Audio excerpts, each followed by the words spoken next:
Hello, Adolfo, and Yanom, Ebusianfo, Abrokyere nyina. Me mo bibia akraba, e de mo ba na Nayas Abrokyere Nkomo dwumadi so. Me no e ba be twetwe Nkomo. Na ye tena se, na ye bisa wo se, e ye se empo, wo be hye wo nua bi nkran. So be tu kan afri ni krom. Na wa ba Abrokyere se wo ba be bobra na.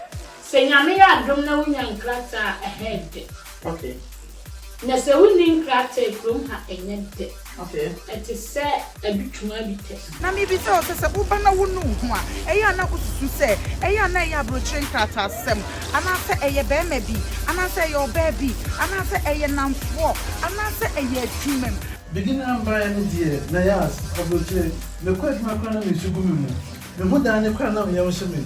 Ana se empo no eye aware ana. Wo be hia be ma wonya maame. Enie sa ko ba ki mu. Se be ma na be fa wo. No be ba wo ba be tete wo de not na kunkuru mu aye.